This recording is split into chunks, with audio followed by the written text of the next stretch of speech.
ya, prefrontal cortex, cerebellum, dan sebagainya. Bahkan banyak orang, anak-anak sekarang masuk ke rumah sakit jiwa dan sebagainya. Data ada. Ya, tetapi kenapa demikian? Ibu-ibu memberikan anaknya handphone sebagai digital parenting dan sebagainya. Ya, karena apa? Tidak ada literasi, tidak ada sosialisasi sebelumnya akan bahaya daripada ini. Karena kalau enggak, marketing tidak akan pernah buka. Kalau enggak laku. Bill Gates saja tidak pernah memberikan anaknya handphone sampai detik ini. Termasuk Steve Jobs. Lalu kenapa? Karena dia tahu rahasianya. Tujuan mereka adalah apa? Mengganggu kognitif atau jaringan-jaringan di otak kita. Soal mobil listrik. Soal mobil listrik. Ada apa dengan mobil listrik? Kalau menurut Abang kenapa, Bang? Sudut pandang Anda, pertanyaannya, kenapa harus digiring menggunakan mobil listrik? Pasti ada, Pak. Jadi saya mau ajarkan ya. Setiap ada agenda, setiap ada kebijakan, pasti ada skenario besar di depannya. Skenario menurut Abang apa? Untuk mobil listrik, supaya energi terkonsentrasi dengan listrik dan kita setelah tergantung, mereka akan megang kendali. Suatu negara akan lumpuh kalau listriknya dimatiin dan menyerah. Dan itu pernah terjadi di Estonia. Dalam seminggu listriknya disabotase oleh Rusia dan mereka menyerah.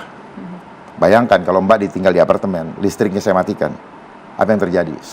Akan keluar semua seperti semut dari atas lewat tangga darurat karena liftnya nggak jalan. Hati-hati tinggal di apartemen. Itu adalah ruang jebakan Batman. Ya, jadi kalau pola mereka adalah bagaimana kita dibuat kecanduan sehingga kita tergantung. Setelah itu hidup kita digantung oleh dia.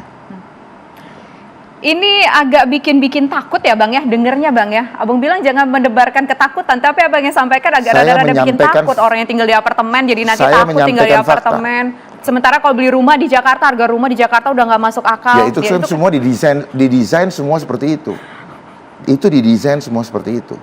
Kan dari awal Indonesia merdeka ada namanya tanah negara. Padahal tanah negara disewan juga ada loh Bang buat apartemen. Padahal tanah ini Tuhan kasih buat rakyatnya. Tapi kenapa dimiliki oleh negara? Rakyat disuruh beli dan sebagainya.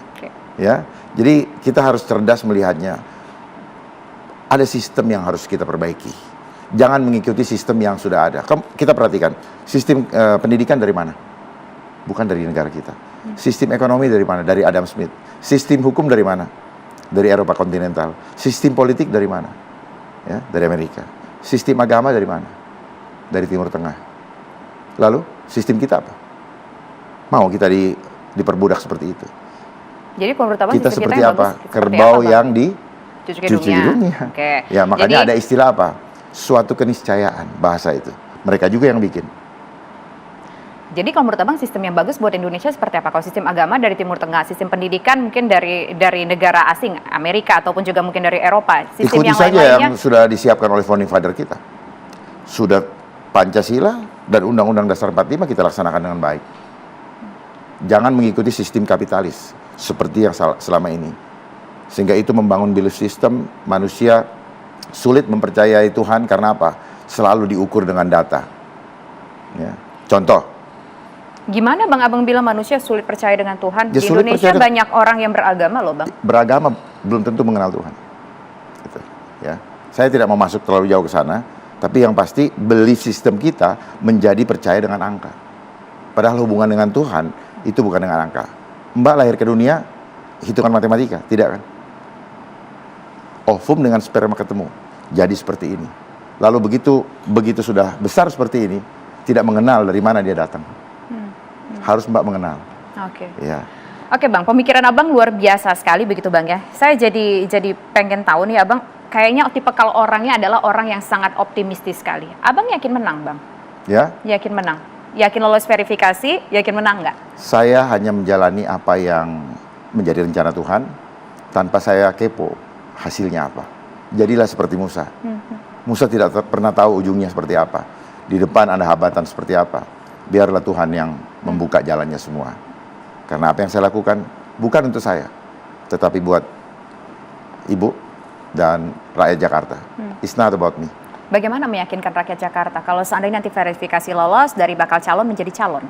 Nanti ada caranya Tuhan. Ya, jangan pakai akal.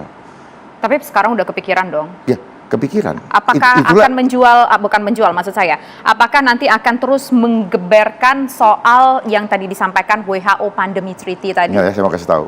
Kekuatan Tuhan jangan diukur pakai akal kita yang terbatas. Dia akan menggerakkan orang-orang yang tidak pernah Mbak kenal sebelumnya. Dan akan bangkit jiwa-jiwa patriot pembela bangsa. Abang yakin menang? Ingat, Tuhanlah yang menentukan. Oke. Tuhan yang menentukan ya. Kalau sudah Tuhan berkehendak, apa yang bisa dilakukan oleh manusia? Jadi makanya jadilah manusia ikhlas.